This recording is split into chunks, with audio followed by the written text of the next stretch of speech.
Morning, everyone. Good morning, Rabbi. You're learning Mishnah Yoma, Perek Ches, Chapter 8, Mishnah Hey, Mishnah 5. Now, one is allowed and even obligated to violate any Torah prohibition in order to save a life, right? B'koach nefesh, dochek halatayra. You can violate a Torah prohibition in order to save a life. The exceptions to that being the three cardinal sins of avodah zarah, idol worship, gilui arayis, small relations, and shvichas dam, and murder. For those three things, if it's a question of those three things, you cannot violate a Torah prohibition. If somebody tells you, kill that person or else I'm going to kill you, you can't kill that person. If a person says, let's just keep it simple without all the details. Somebody says, eat that piece of pork or else I'm going to shoot you. You eat it. Now, there are circumstances actually for that. And there are certain circumstances that you could actually have to give up your life for that too. But in a simple sense, like for some reason, this guy comes over into your house, walks into your house, puts a gun to your head and says, eat it or else I'm gonna kill you. You eat it. Now, what's relevant to us is that therefore it is a mitzvah to feed a person on Yom Kippur if we would be in danger of life if he doesn't eat. Okay, so that's what our Mishnah will be discussing. Next, we're discussing the situations of where you would make someone eat on Yom Kippur, feed someone on Yom Kippur to make sure that to avoid danger to life. So the first example of the Mishnah is Ubara Shahiricha, a pregnant woman who smelled a particular food. And that has given her what we call a craving. She has a strong desire for it. So in her situation, if she doesn't eat, it could be a danger to her, it could be a danger to her baby. And therefore we say, Ma'achilanaisa, we feed her, Achatashav Nafsha, until she feels relieved. Meaning until that strong desire passes, we're going to feed her. Now, what's interesting is, and this is a very important halacha when it comes to this kind of situation in Yom Kippur, is, I'll read to you from the notes, we give her small amounts of the food in the hope that her desire will be satisfied by the small amount. Meaning, if she desires an apple, okay, we're not going to give her, just not going to hand her an apple and give her eat an apple.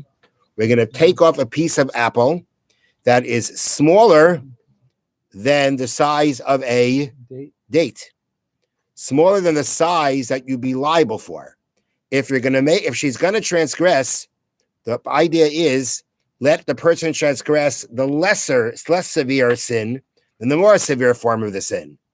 Clearly, we said before, any amount of food, you can't eat any amount of food in Yom Kippur.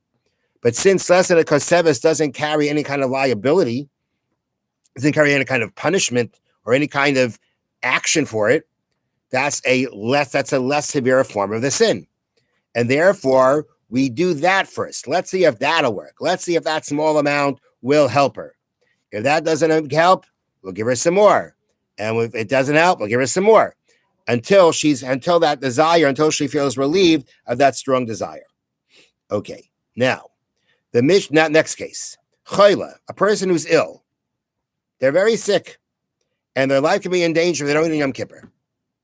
So I'm going to read to you the words in the Mishnah, and then I'm going to tell you how the Gemara explains what the Mishnah really means.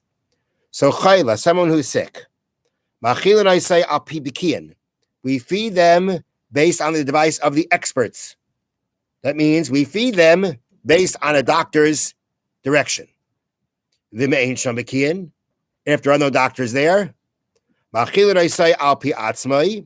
Then we feed him based on what he says, meaning he says that he feels he's already sick and he feels very sick now.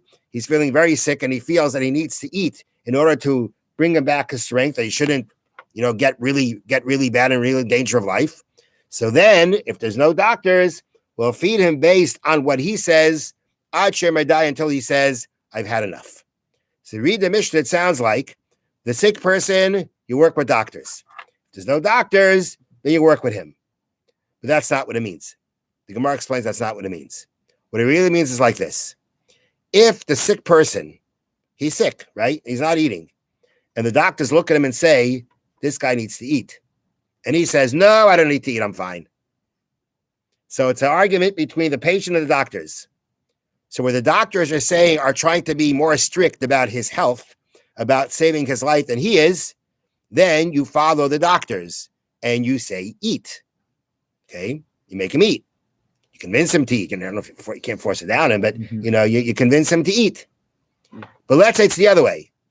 The doctors look at him and say, he's fine. And he says, I am not fine. I'm not fine. I am feeling very, very sick. I need to eat. Then we follow him.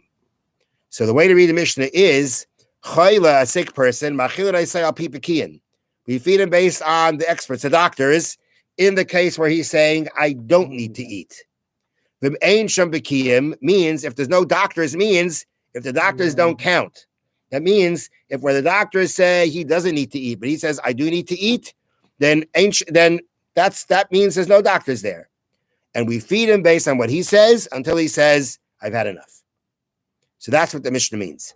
You're always going to follow the direction of the one who's being more strict with the life. In this case, being more strict, meaning not being more strict about Yom Kippur, being more strict about keeping this person from falling into a real danger to his life. That's the more strict one in these cases. And therefore, if the doctors are more strict, follow the doctors. If he's more strict, you follow him. Okay. Have a wonderful day.